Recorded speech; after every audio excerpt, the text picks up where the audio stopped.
Welcome to Cannon Cockers Talk. This is Mike Marletto here today with Pat Butler and Nate Maker. In today's session, we're going to be talking about the 1st Marine Division's drive up to Baghdad.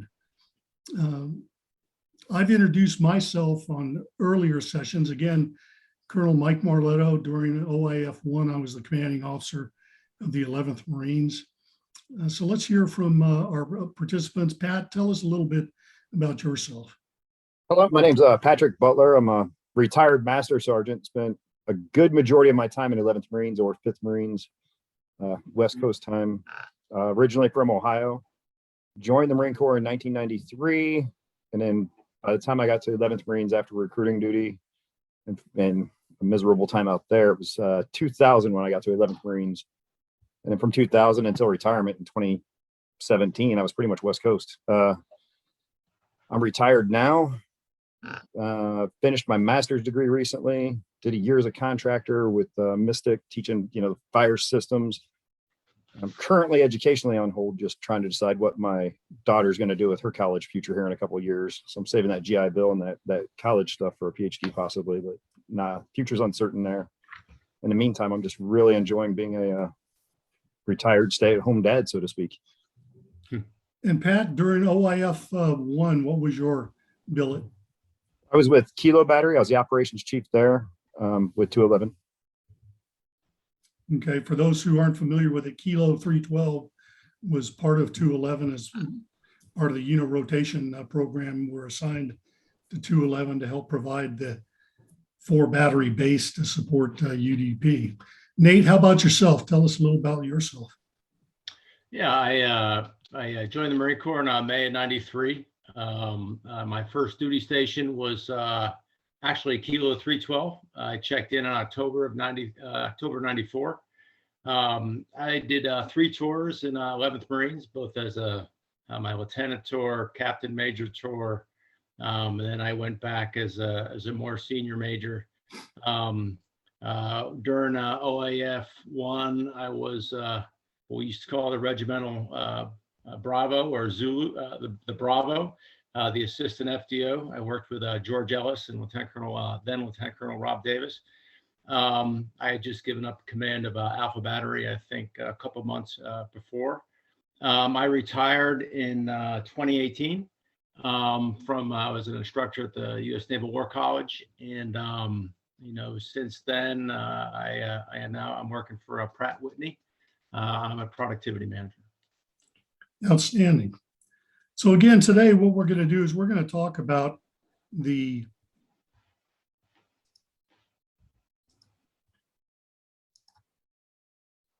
First Marine Division attack up Highway 1, and then subsequently across Highway 27 and up Highway 6 towards Baghdad. Our last session, we talked about the opening gambit, first 24 hours. The division then, within 48 hours, it secured all its objectives in southern Iraq, and then was moving out to close in on Baghdad. So the division attack had a supporting attack with 1st Marines passing through Task Force Tarawa, and then conducting a fixing attack to fix the Baghdad Republican Guard Division in El Kut. And they were supported by 1st Battalion, 11th Marines. The division main attack with 5th Marines in the lead, followed by 7th Marines and supported by 11th Marines with 211, 311, and 511.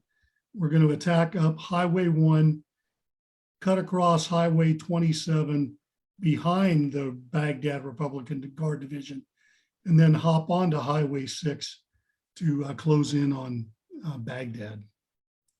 So that was the scheme of maneuver, and we're going to focus today on this attack up Highway 1. Now, what's interesting from a background standpoint is prior to deployment, Highway 1 wasn't in the 1MEF or 1st Marine Division zone. It belonged to the Army. And all the planning that we had done prior to deploying had the entire division attacking up Highway 7 and then looking for ways to work around the Baghdad Republican Guard Division and pass behind it. During the planning, though, the Army said, hey, we're not going to be using Highway 1. Would the MEF be interested in it? And in turn, the MEF asked the division, and we said, absolutely, because it gave us the opportunity again to, do an end run on the Baghdad Republican Guard Division. Now, the downside of that was Highway 1 was in construction. So when you cross the Euphrates River down west of An Nazariya, you had an incomplete highway bridge with no railing on it. And then you had parallel to that was a floating bridge that was a temporary bridge that was put in. So you had those two bridges across the Euphrates.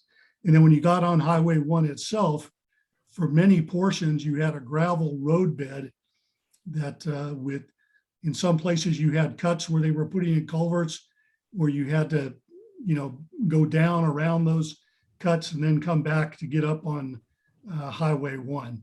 So not a super highway, at least at that time in 2003.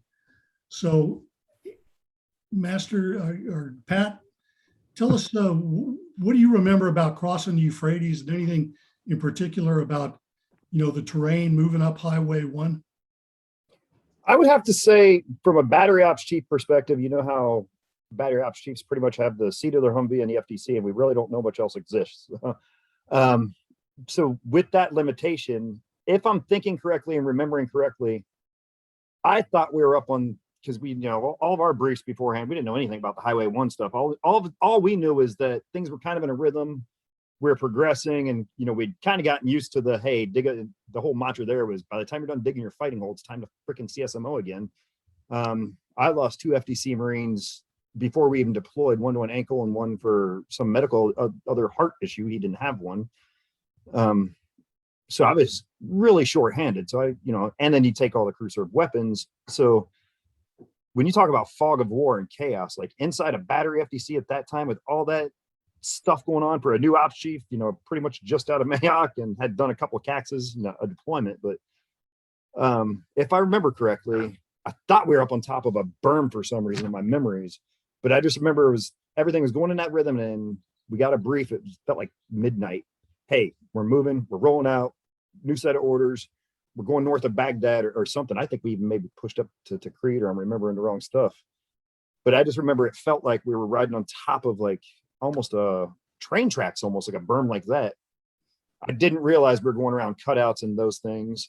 I do remember crossing the bridge very well, because I remember coming up to the bridge like, what in the apocalypse Earth shit is going on right now? Because it looked like a movie, a scene from Terminator kind of. And I remember just being tired enough that, I don't know if somebody had told us we had to ground guide or didn't ground guide. And whatever, I was like, screw it. I'm trying to do a target plan, just go, put all my faith in my driver, and just, I'm trying to plot maps and grids and, practice for hip shoots or whatever the hell was coming next. We didn't know. But I do remember that bridge. I didn't remember correctly that was an unfinished highway, and I didn't know it had actually switched and why we did anything until this point. Just kind of a blur back then. But God, I'll never forget riding on top of that berm, and I won't forget, trying to remember, like, shit, should I take my one SAPI plate out and put it in the windshield? Should I put it on the side of the plastic door? Am I better off putting it on my butt if we hit a mine? So I remember those little memories. The bridge I won't forget, because I just remember looking down out of my Humvee and just seeing nothing but water and thinking, oh man, this is my luck. If I'm going to go, it's going to be right now. That's still painted fresh in my memory. I don't remember a whole lot after that night. Maybe this is the feint that somebody told us we were doing, some kind of feint. I don't know. I remember, and then we wake up on woke up in an airfield a few days later. So I think it's all in the same time frame, and I'm pretty sure now you're talking about it. I wasn't on a berm, I was on the highway. There was a lot of sleep deprivation, and especially in those early days. So oh God, yes. I remember being at a meeting just after we crossed the Euphrates with Colonel Dunford and the 5th Marine COC.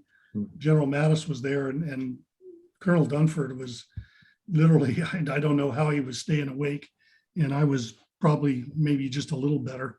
But yeah, there was sleep deprivation was definitely an issue at that point as we were crossing the Euphrates. And, it looked like, again, we were just going to keep shooting, moving, and communicating all the way up to Baghdad.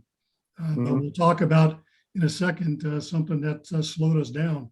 Nate, how about you? You remember anything about crossing the Euphrates and moving along Highway 1? I do, and actually, my memories are they get less specific as we get close to Baghdad. So maybe this is where I'll provide my most input.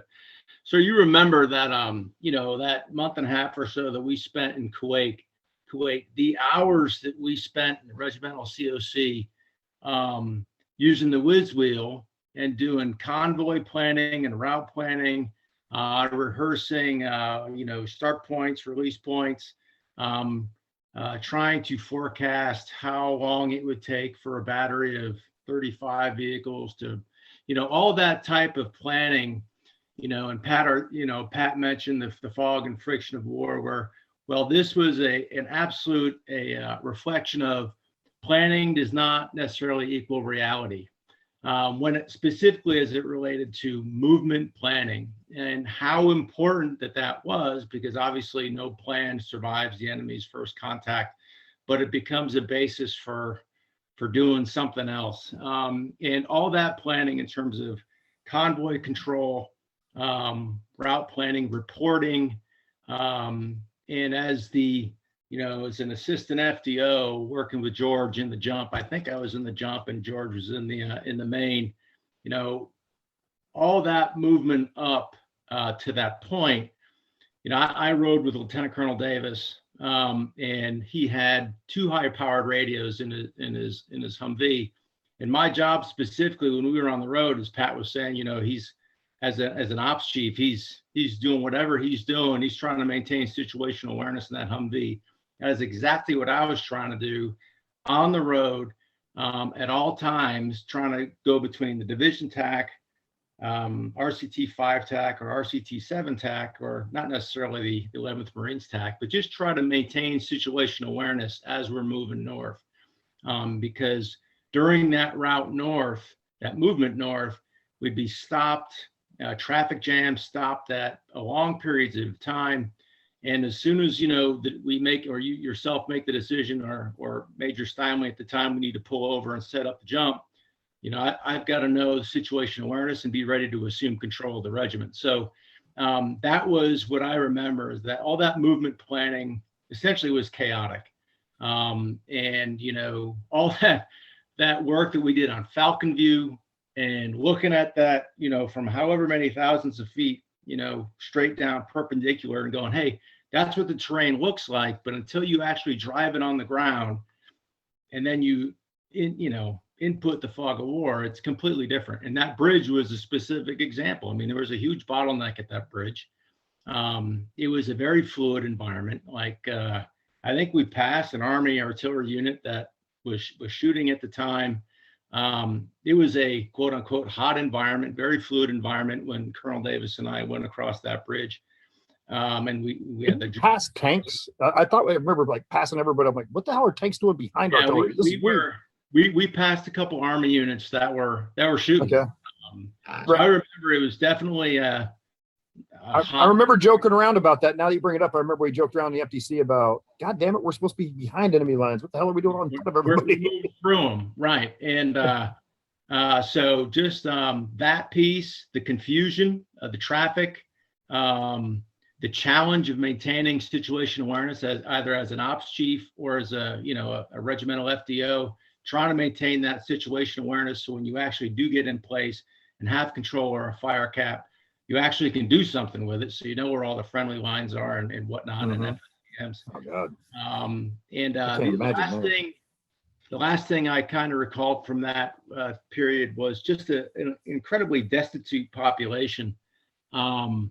Just passing some very poor people, civilians that were just approach a convoy that many times rather than not our convoy was stationary.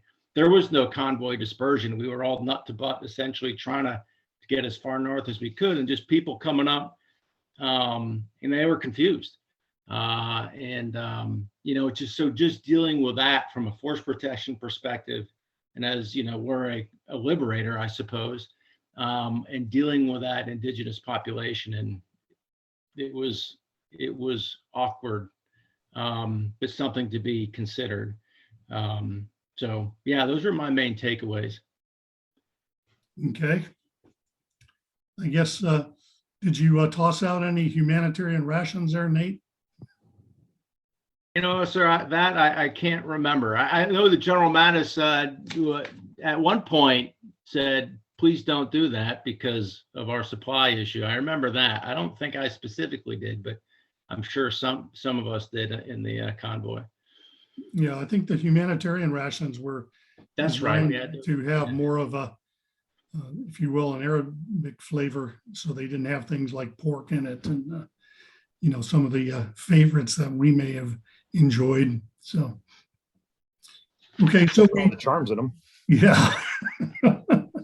So we got up on, you know, Highway 1. Everyone's tired. We're advancing along Highway 1. And then Mother Nature does something that the Iraqis can't do. Mother Nature puts a kibosh on our advance when we've got a huge sandstorm that rolls in along Highway 1 and basically shut the division down for several days. So just my little vignette from there is 5th Marines was in the lead. So Colonel Dunford was having a meeting at his forward CP, and General Mattis was going to be there. And so I was going to go to that meeting.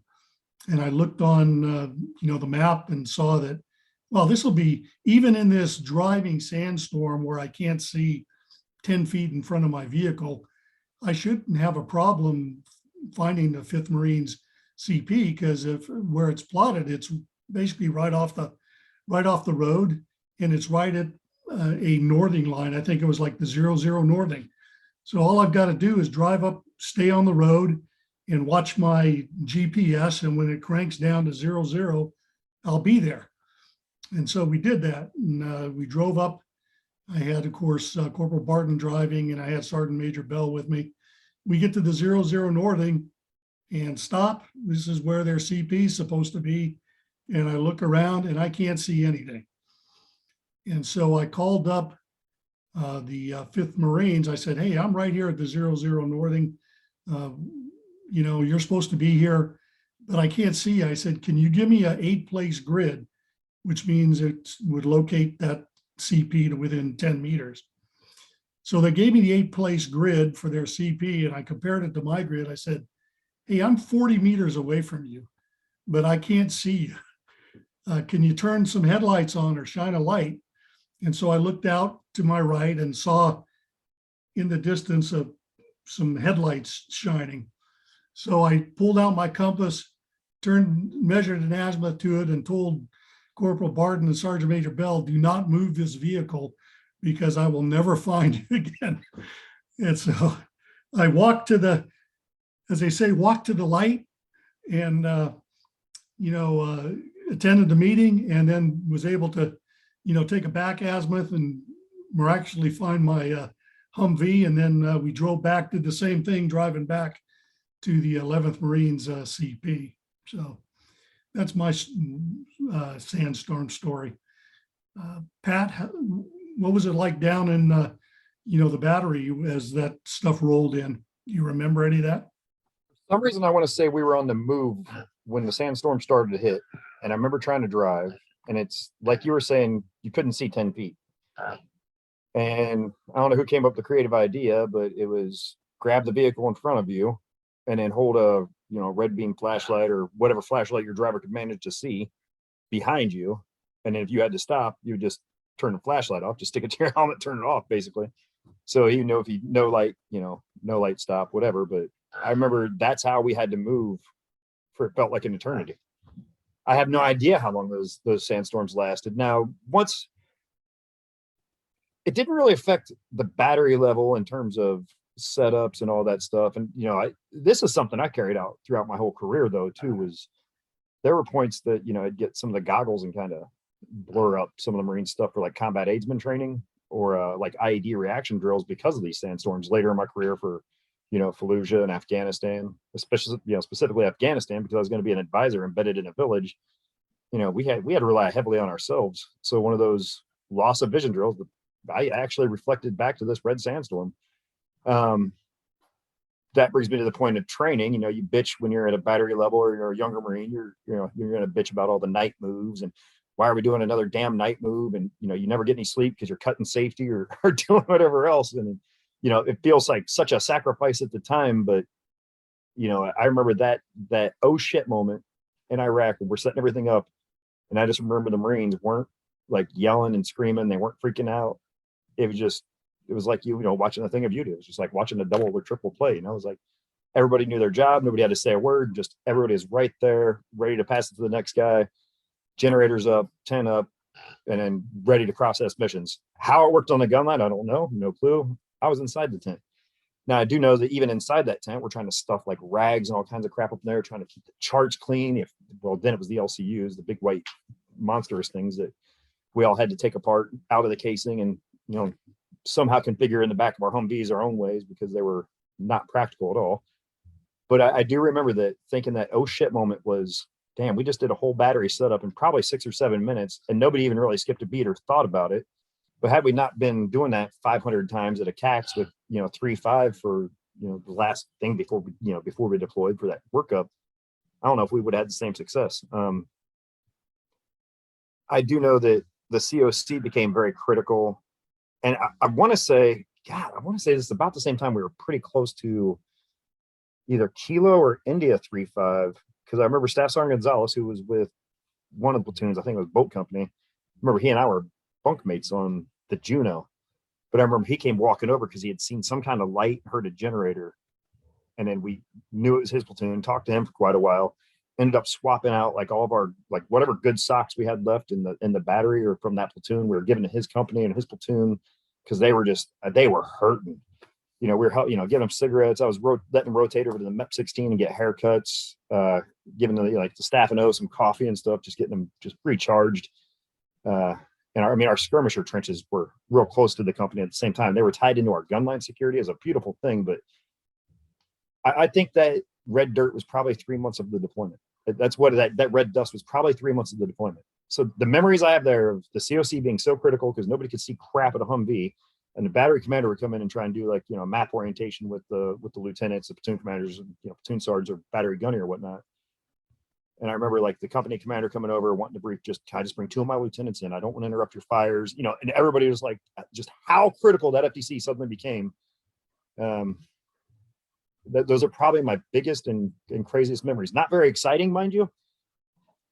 But those are the ones, the ground guiding and the FTC tent. Now, one thing I remember about those days is it seemed like we'd wake up in the morning and things would be relatively clear. And you'd say, oh, great, we should be able to kick off the attack again. And then maybe around 10 or 11, you'd see this wall of sand just, coming across the desert. And that happened again for several days. But there were some clear points in there when we were able to do refueling, refittings. But it was definitely crazy. Nate, you remember anything about that in particular? Anything stick out in your mind? Yes, sir. So again, I liken it back to the fog and friction of war. This time weather is exit, enter on stage. So the biggest thing again, pulling that thread about as an ops chief or an OPSO, to make that requirement to maintain situational awareness that is so reliant on communications.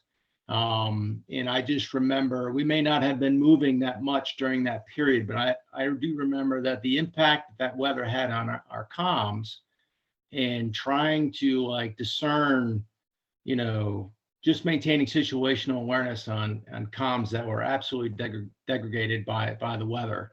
That was difficult.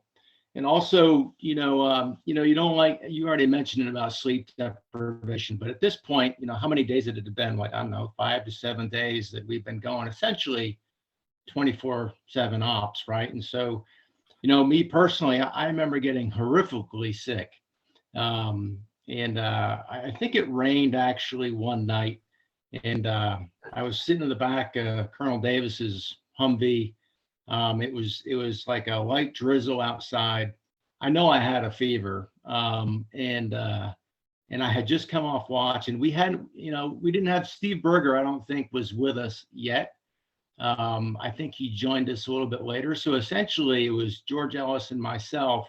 So one of us is either on watch, or we're riding a Frago or something. So we really didn't have that battle rhythm of what's your sleep cycle yet. We were pretty much both burning the candles at both ends, like everybody was. And I remember getting sick and extremely worn down. And I remember it was late at night and Colonel Davis was sitting in front of me, and I got out of the Humvee. It's raining out, and I started digging a hole in the mud.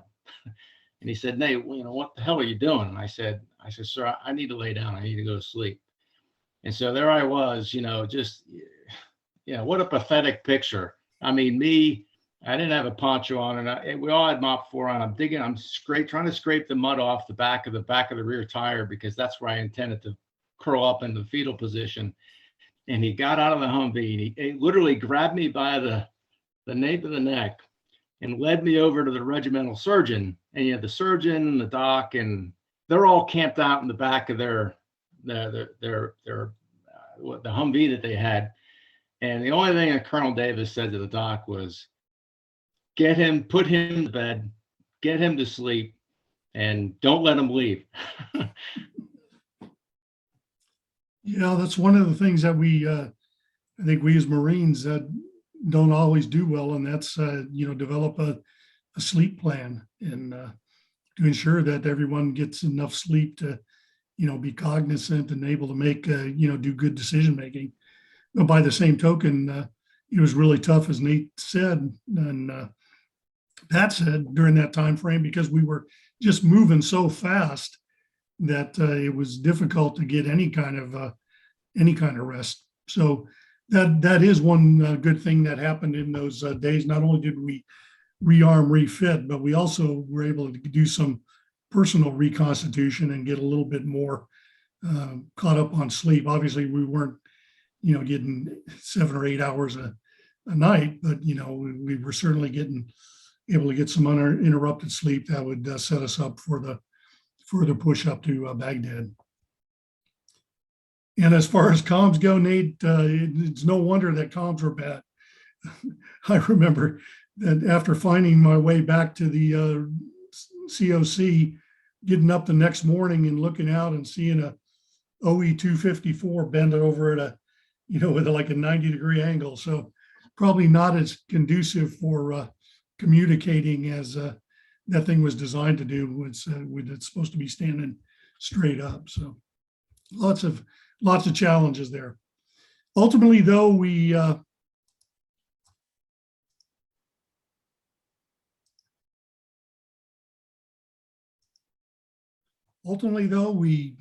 got back on the move, and the intent was, again, we were making the run on to bypass the Baghdad division. So we would attack up towards the Hantoush airfield, take a hard right on Highway 27, cross the Saddam Canal, and then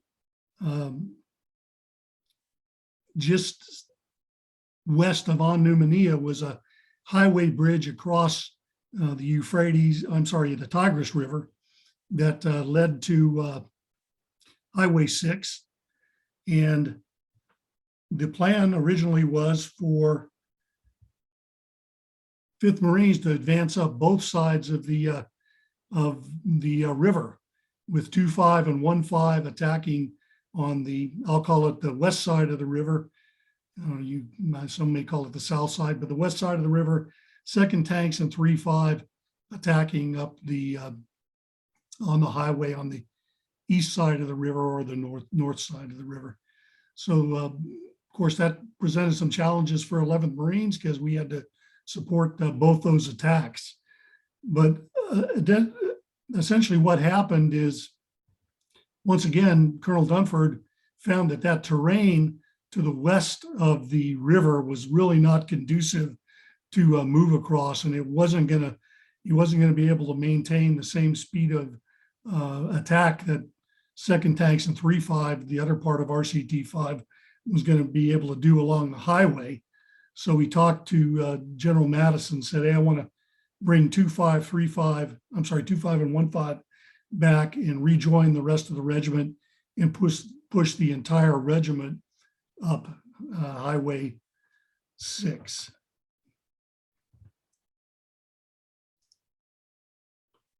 So I know I crossed on the highway bridge.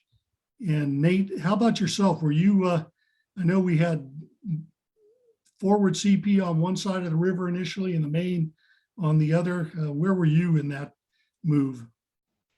The main thing, the 2 points I remember about this phase was literally when we made the break to get across the river.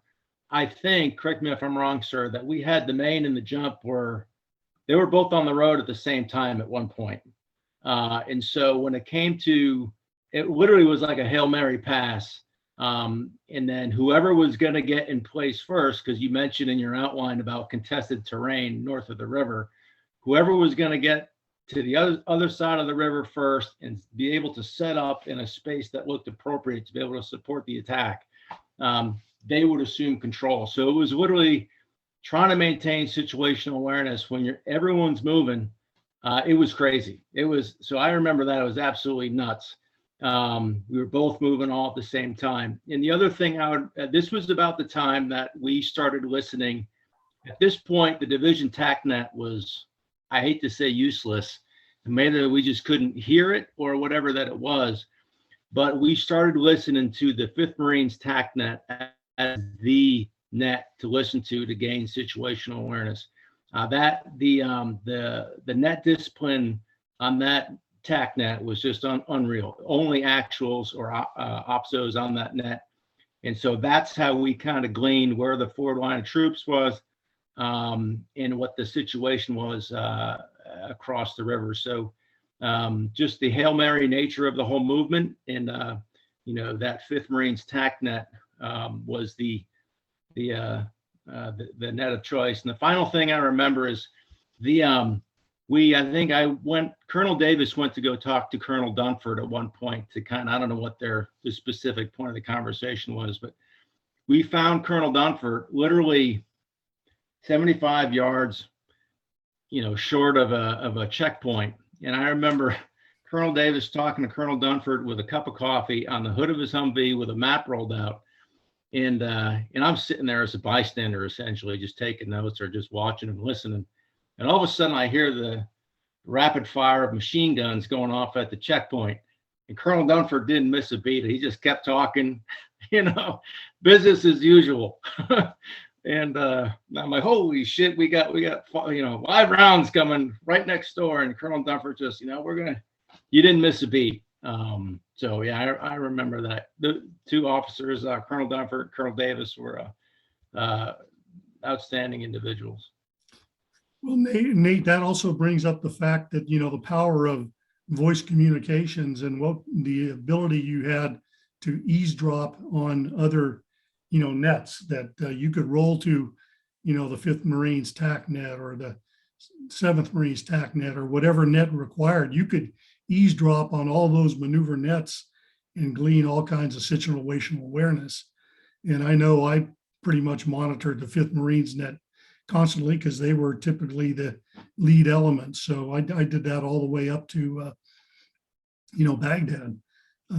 Interestingly, when we went back and, Pat, you may have had the same experience that as we moved more into chat windows and, COCs all of a sudden got real quiet, but you lost some of that ability. Certainly you could be in someone's chat window and see what chat was going on. But, I think the level of situational awareness that you had when you were hearing actual voice communications was a lot more significant.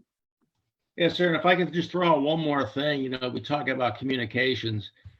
I don't remember digital, be it as a fire direction medium or as a command and control medium, digital was a non-starter. I mean, when the chips were down, we went to wire and we went to voice comm. Unless that was my take, unless you have a different one, but I remember that. And after all that emphasis, Digital being pretty damn good. Well, I know I'm 211 was. So I know 211 digital was pretty good, but the only reason I remember that is Sergeant Osman, and he was like my lifesaver over there. Which I had a whole spiel about NCOs in the future too, but yeah, I might as well hit the NCO thing now because I really don't remember much about, especially being an ops chief inside a tent doing fire squad. I don't remember much about the bridge and all the tactics and the big blue arrow stuff, like you said. But I do remember digital. God, it was so much easier back then than it was in the last 10 years of my career. But yeah, I didn't know digital was a problem at all. I know Master Sergeant Santiago was pretty stoked about 211's Digicom being up. I never heard Master Guns Williams say anything about it. I don't remember that. You know, my recollection is that the digital comm and we were using EPLARs to yes, EPLARs did. And that was pretty darn solid. I remember there were times in because I would bounce between the division CP and the regimental CP. There were some times when the only solid comm within the division was the division fires net, which was on EPLARs. So, depending on what we were using at the time. Now, I remember Nate and the regimental COC, we had the challenge that we had one smart T, which was the satellite comm capability. And then we had a multi-channel set MUX. I think it was for the forward CP. So you didn't have equal capabilities comm-wise. So, the Marine Corps can't shake that habit. It was the same way when I was at regiment. It was the same way. I worked at every dang battalion except for 111. I never got to 111, but we always had that same issue. Even at the battery level, you could never crack the nut of having like two solid digital dudes.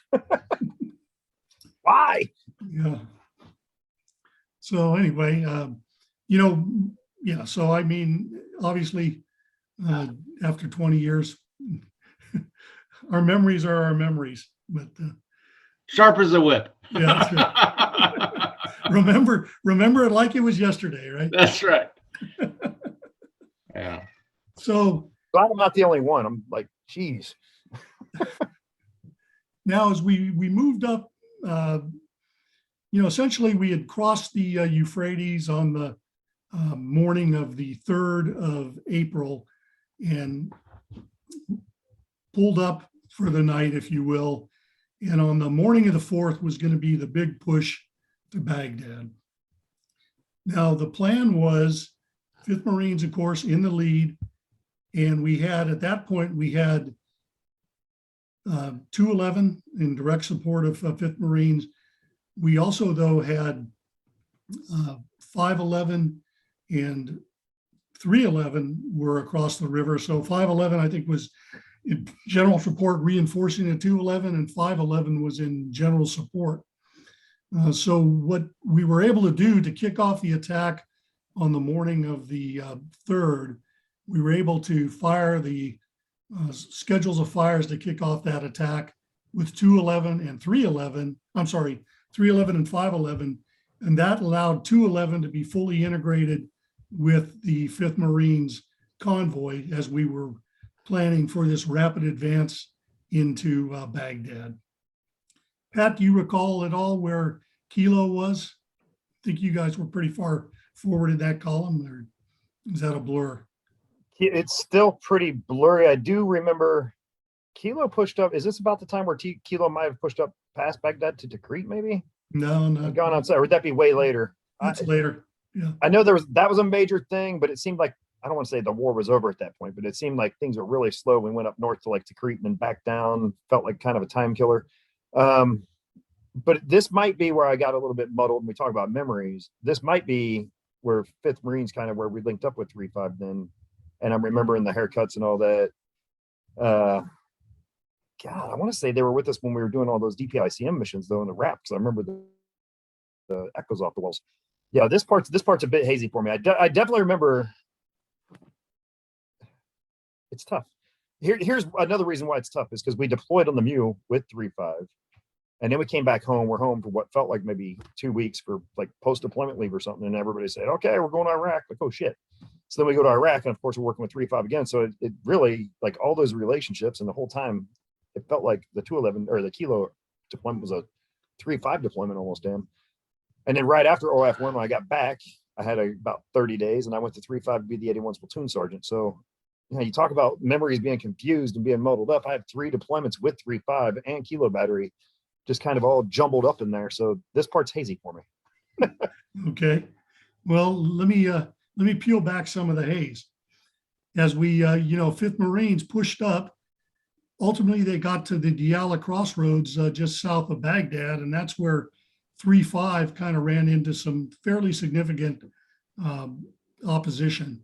Is And this as where we there were- was a DPICM problem that I may be thinking of, where we couldn't fire any more DPICM because No, not somebody yet. friendlies ran into it and they No. started like, we heard the stories of somebody picked one up and threw it to their squad leader and it detonated. And we heard so many rumors and stories of the battery, and I would have put it here of, okay, they ran into trouble. Maybe this is where they called for fire on themselves, or, you know, there was a rumor that they called DPICM on themselves. And there was a rumor that they called DPICM laid a grid square and then took, position in it.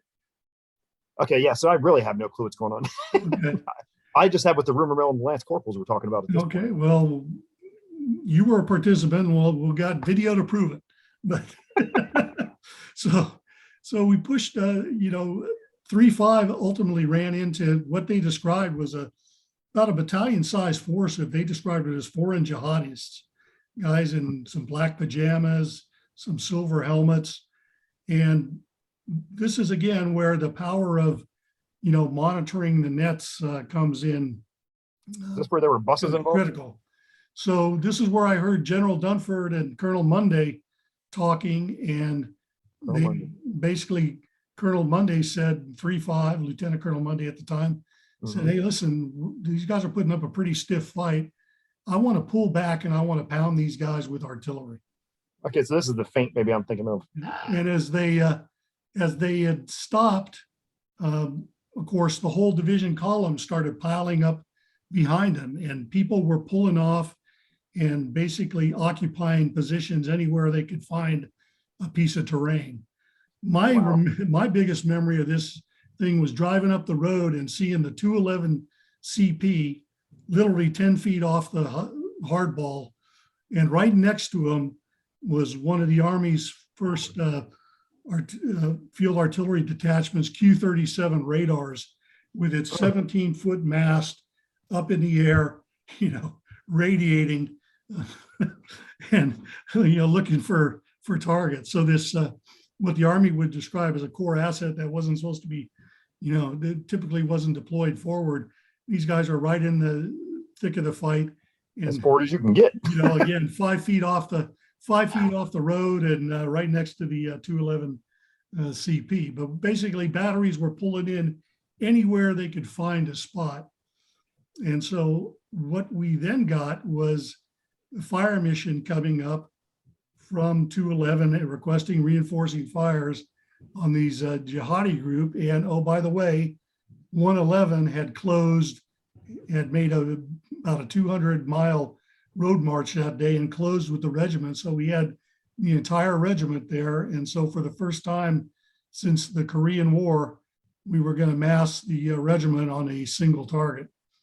Now, the other part, though, was we were so close that some batteries were going to be firing charge 3 green bag, which is your minimum charge. I don't know, was that, you recall this mission now, Pat? I do recall some of these regimental mass missions. I want to say for these, for some reason, I remember we were by some kind of factory or something. There was a big ass industrial wall behind our battery. And I remember that was kind of like, not our rear security, but like to our rear. But I remember the echoes coming off of that, the chaos there. But yeah, I do remember when you talk about everybody being just kind of thrown into little positions everywhere. I want to say, this might have been where the comm chief and maybe the XO got hit by their own tracks on accident. and this kind of chaos and mess in the middle of the night, and like lost a life, and one guy lost his legs. But yeah, I do remember this big old bottleneck. I remember the regimental mass missions because I remember Master Sergeant Santiago talking. It almost felt like a CAX for a few minutes because of the Ashtunes we're getting. Like, we're going to mass the regiment. Nobody's going to be late. Rehearse your TOT. You know, like the Ashtune you get from the ops chiefs. But I remember those. It was literally the same Ashtune. I'm like, God, we're not in Camp Wilson, Master Sergeant. Like, we've been doing this a while. Like, I think we've proven our confidence by now. Jesus. So I definitely remember some of that. How about you, Nate? Do you remember that particular mission at all, or were you in position at the time? Well, I remember. I don't remember that specific mission. I absolutely remember the restricted terrain. I remember, you look at a map and the shit looks flat, so you should be able to pull right off that MSR. But that terrain was very restrictive, so you really couldn't get far off the MSR. I remember that. I remember us being on that highway it was very congested. One of the things that is not off topic, but it's not particular to this mission, but as we started shooting into, the Diyala Crossroads and into that southeast Baghdad, I remember we started to get a lot of the decisions we had to make we were taking a lot of these counter battery radar hits from inside the city. And they were obviously shooting high powered motors or whatnot, or off the back of a mobile vehicle. And I remember that part of our SOP became using that Falcon view based on, where we were getting into, having, I remember what was the two's name again? Will Hubbard. Will Hubbard. So Will Hubbard would pull up the Falcon view, we'd plot the target on the map, someone would plot on the map, and Will Hubbard would find that location on the Falcon view to kind of make a determination, okay, where in the city is this, like right next to a building, or can we actually do some counter battery shooting? So I remember those types of missions and inserting that Falcon view into it, and then the stress of trying to be timely in that counter battery fight, and it was very frustrating.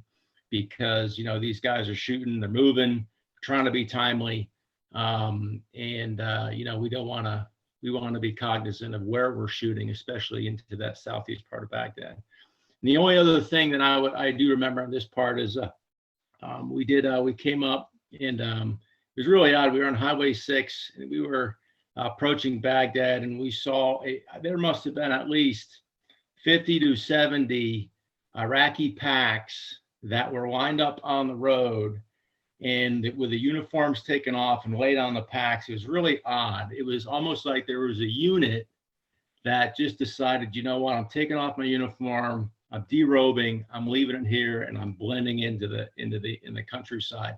And I remember Colonel Davis and I and Master Gunny Williams, we came upon that and we're like, okay, I guess the enemy is either right next door or he's just dissipated. They didn't want to fight, but those are my two most compelling memories of that period. I don't remember that fire mission. Nate, for Falcon View, for our people watching this, would it be fair to say that was kind of an early form of Google Earth? Yeah, right. And so and I don't know how dated I forget how dated that material was, but it was.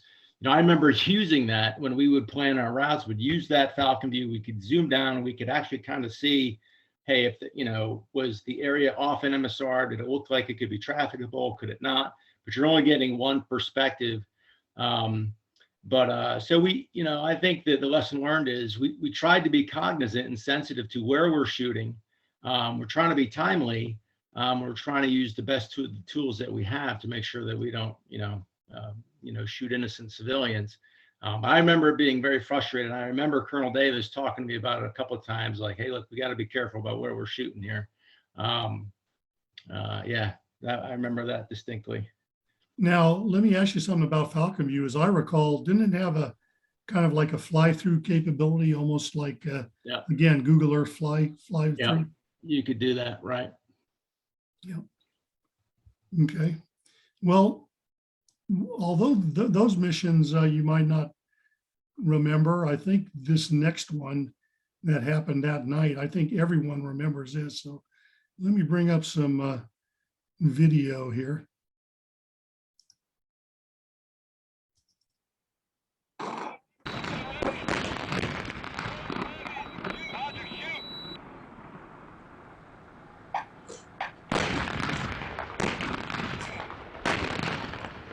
I definitely remember this. God, I've even seen this on the Facebook page, I think.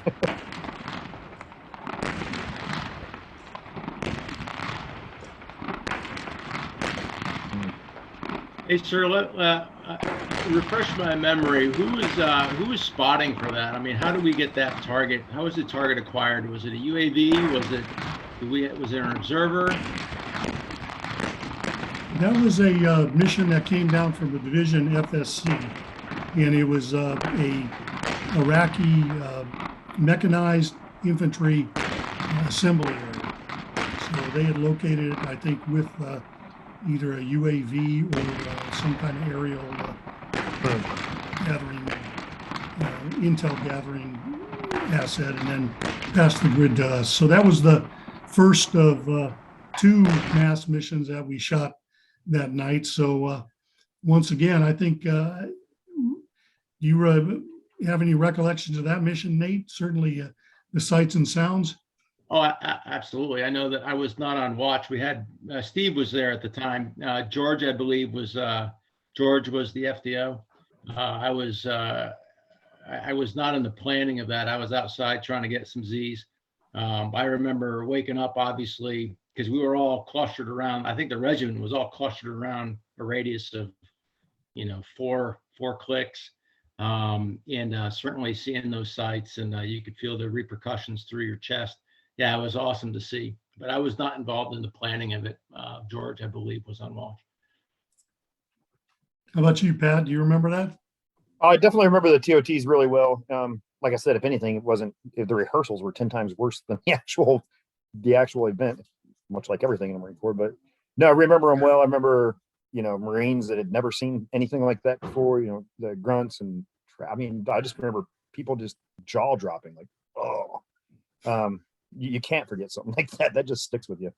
Even when we do like training exercises and, in the future as at regiment, we do training exercises. I'm like, oh, this is cute. We're still short, however many cannons. I guess the best way to phrase it, that's our Super Bowl. We train our whole lives and then to finally get to do it live fire in combat as, ops chiefs and FDOs and as cannoneers and, well, rocketeers now. It's that literally, like I describe it to everybody back home or here, like, imagine that's your Super Bowl. You go through years and years of training and you do simulations out the yin yang and you spend years dedicated to this. And then finally is probably an immature way to put it, but you do get that call and you go overseas and you do duty and to shoot those kind of missions in combat. It's like you said, when's the last time it happened? Korea? When's the next time it'll happen? Shoot, will it ever happen again with the way we fight in the future? It's so definitely a memorable thing, and there's no way to forget it. And it's a great point you bring up about how unique it was. That when OIF came around, I had already been in the Marine Corps of 25 years, and I remember sitting at our sand table rehearsal before we kicked off the attack, and of course all the FDOs, as we were going through it, had to rehearse their parts and tell what they were going to be firing on the schedules of fires, and a lot of them junior lieutenants, but they were fairly nonchalant about, hey, we'll be shooting a battery 10 on this target, we'll shift to the next one, shoot a battery 13, then we'll shift to another target, shoot a battery 9. I thought to myself, I'm not sure these guys understand how unique this is, that they may never see anything like this again in their career. So I know, Pat, you said you made multiple other deployments. I would guess you never repeated that either. No, never. And I say that, but not even in a training exercise have we replicated that. And we're talking 20 years. I stayed in, like I told you earlier, I stayed in the regiment from that moment. I was in 1st Marine Division from that moment on. And I can tell you unequivocally that I don't remember ever doing a mission, not with that many units, but with that many units full up, at capacity with guns working. And, hell, half the time you can't even get a battalion to go to the field now. So, oh, well, we have this rifle range, we have that. We're going to send 3 over here. It's like, okay, so I have 2 cannons with 5 or with 5.11's rockets now, but one of them has 2 cannon batteries. Woohoo! So as a regimental assistant ops chief, I was in the jump too. I'm relating a lot to what Nathan's saying. Everything he's saying now, I'm thinking back to, oh my God, I didn't even think about how regiment was operating back then. All I thought was the lowly little battery, and now that he's bringing stuff up, I'm thinking, man, I was in the jump with, then it was Lieutenant Colonel Cronister and God, Colonel Weiss.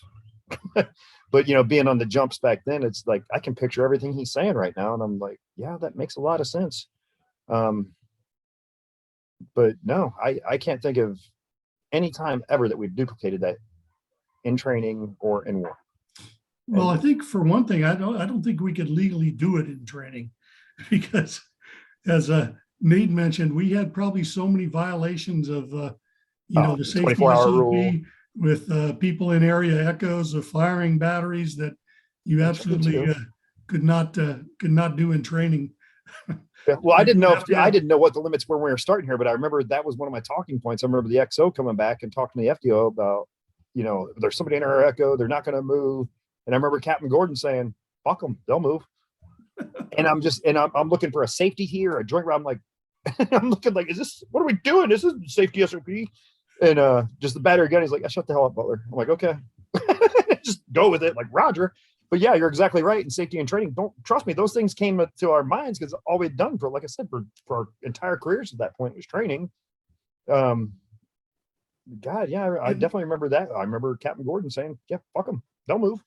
Like, yeah, but by the same token, I don't want to leave anyone with the impression that we just ignored safety. No, exactly. So safety was, that's what I'm trying to say. How do you delicately put it that, yeah, we were trying to be safe. We were thinking about safety. And of course, your safety's so innate in everything you do especially artillery. But it's funny. You brought it up, and I said that because it was so odd to kind of like put that safety on hold for a second. And, okay, let's segment this. This is not safety. This is war. Let's draw a distinction between the two. But yeah, I definitely remember one of those moments. Nate, I saw you chuckling a bit. Anything you want to add? No, I don't need to add anything. I mean, just I'm going to the, as Pat said, he did in peacetime in a catch. You're going to, I remember trying to take 3 guns to the field as a battery commander and, scraping to get 3 guns to the field. So that was, Well, even as a regimental commander, I'd tell people that, we did a lot of train up before OIF, before we deployed. And with that said, I think the most guns we ever put in the field was either 38 or 42. So we weren't a full up round until we got to Kuwait. Yeah, and, right. When stop loss saved our butts. Yeah, when stop loss went, and yeah, right. We got augments, and we also, of course, we joined 2 batteries from 10th Marines, India 310 and Romeo 510 to round us out, because we still had to maintain units back for I think it was Charlie 110 or 111 for UDP. I'm sorry, for the MUSOC, and we had to leave. I think it was Sierra 511 was also deployed. So I would say, sir, that you made a comment about pre-training. I do remember, from a regimental headquarters battery perspective, and specifically the COC, coincidentally, or however you want to say it, we peaked at the right time. You started to put the pieces together. Obviously, we had Master Gunny Williams as the mainstay there. Colonel Davis came in, and then, we put the pieces of the puzzle together. We did all that training that we did about counter battery fires. We had Joe Deegan talking to air, integrating air. Series. All that training we did really helped. And then because, when we had all that stress, we had something to deviate from. And so we were, from a regimental FDC perspective, I thought, we had our hiccups for sure, but then we added Steve Berger, which was value added But yeah, we peaked at the right time. So teamwork and all that training paid off in a very stressful environment. Yeah, as Pat said, we got to play in the Super Bowl of artillery, and it's something that just like anyone who's ever played in the World Series or the Super Bowl and won it, we'll never forget. So, well, that's really about all I wanted to hit, in this session. Appreciate, everyone's time. I'll give you a last chance. Anything that we haven't talked about that you remember that you think is important for anyone watching this to think about. Pat, anything you want to add? I know it probably seems like everybody beats a dead horse on it, sir, but I would say if it wasn't for the NCO leadership, and at least in my battery, I don't know about the rest of the regiment, I wouldn't have made it. If I didn't have then Sergeant Osman and Corporal Zellers, there was no way in hell one ops chief is going to go through all of that, and try to maintain local security and their own sanity and do everything well. So, and like I said, with the FDC being short, and then you put kids on crew served weapons, and now, so somebody's in the 240 pit. Well, son of a bitch, who's on my chart? Who's my ammo board operator tracking how many 19 different lots of ammo? I mean, the ammo board alone was a full-time, no shit, full-time job, almost officer and enlisted. The XO just lived on that goddamn board trying to track all the lot numbers. And of course, the FDO and I just trying to blast through those first and reduce it down. And then about the time you get everything pretty, here comes a battalion or regiment with another truckload of, oh, well, this one came from South Africa or wherever on this ship. So this is a lot number that's never existed before. Like, oh my God. So trying to do MVVs and all this other crap that you have to do with all the chaos. And it alludes back to the training, as Nathan said, and as I said with the dust out, it alludes back to all that training. If those NCOs weren't shit hot and I couldn't turn my back and say, Zellers, Osman, you got it, don't fuck it up. And then I think it speaks to the entire Marine Corps. But I can't believe you said MVVs. Oh my God, I just had a nightmare vision. Oh my God, right? I remember I've got to add the something MVVs there. and those maps that were 1 in 100,000, the 8.5 by 11 page sheet maps of, okay, we're going to travel from here to here and trying to do zone to zone transfers and all the shit you're doing in a COC. There's no way one person can figure all that crap out. You need those NCOs in there to do the shit. But yeah, sorry to say MVVs. Well, I'm glad that's why I like retiring in rockets. We had tried to simplify it because that was one of the lessons learned from Desert Storm was the fact that you had batteries with 29 and 30 lots of ammo. So well, we did better. We had 19. I remember 19. It stuck in my head. didn't quite get to where we wanted to get, but it was, I guess, an improvement. But we did have, of course, common lots that we had calibrated across the regiment prior to while we were in Kuwait to assist us in massing. Now, whether that translated down to the battery level, Pat, it did. I do remember vaguely some of the MVB data getting done, and then I remember doing some of our little RSOPs and trying to update the MVBs. Vaguely in Kuwait, I remember some of those little RSOPs and practice drills, as we like to call them. Well, but it also is interesting that we did have accurate fires for those for those folks that are out there. We did not fire a single registration during the entire, that I'm aware of, at least during OIF. It was all Met plus VE. And, we had extremely accurate fires. So at least those are reports I got from my lofty perch. At your level. Nothing to see. Nothing to see down here. Every grunt I ever ran into always said artillery is like sex. The worst you're going to get is still pretty good. Yeah. How about you, Nate? Any save rounds from you? I would say, sir, the final thing I'd have, for any, current Marine or future Marine out there is, hopefully the Marine Corps will never lose that mantra of every Marine is a rifleman. If you've ever seen Master Gunny Williams and Colonel Davis and Lieutenant Colonel Gentry clear a small room with pistols, 2 pistols and a rifle, doing room clearing because we rolled up on a building and before I could get out and grab the rifle from the driver, they're already out there clearing the building because they want to make sure it's safe before we set up the forward. In that contested terrain, literally it was a permeable environment where you've got Iraqi citizens their life is in shatters, and they're walking around in the position that we're trying to occupy. Well, we got to clear the position first before we occupy it, and time is of the essence. You grab a rifle and you and Lance Corporal so-and-so, you go on a route clearings. And so, yeah, I'm supposed to be the FDO, but first I'm going to help him clear the position. And so every Marine's a rifleman at any given time, and it's all teamwork. And, I wish I had a video then where I could show Master Gunny doing a drop and roll as he's clearing a room. I remember that particular incident. Do you really? Yes, he hopped out of his vehicle. He looked, and I saw him. He kind of tripped and dropped and rolled, and made it look like it was all planned. That's right. I was like, oh my God, something's happening here. But anyway, so no, that's every Marine's a rifleman forever. That's the way it's supposed to work.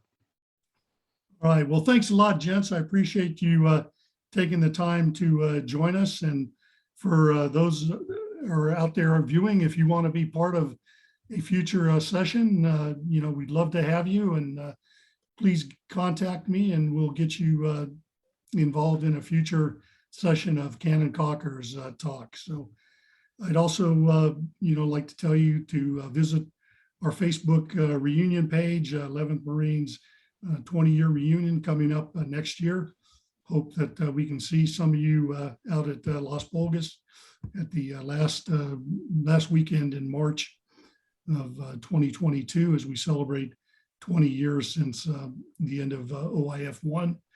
And also you could visit 11th Marines OIF I.com, where we've are trying to put together a repository of historical information about the 11th Marines role in OIF. So someday down the road, if you want to tell your children, your grandchildren, hey, here's what I did in the war, you've got somewhere to go and share some information. And we hope to see that growing in the next year as 2022 rolls around. We get to the automatic declassification date of a lot of information that probably already should be declassified, but it will declassify, and we'll be able to add a lot more operational information to our website at that time. So once again, thanks a lot, gents, and we hope everyone out there enjoyed this session, and we look forward to seeing you on future sessions.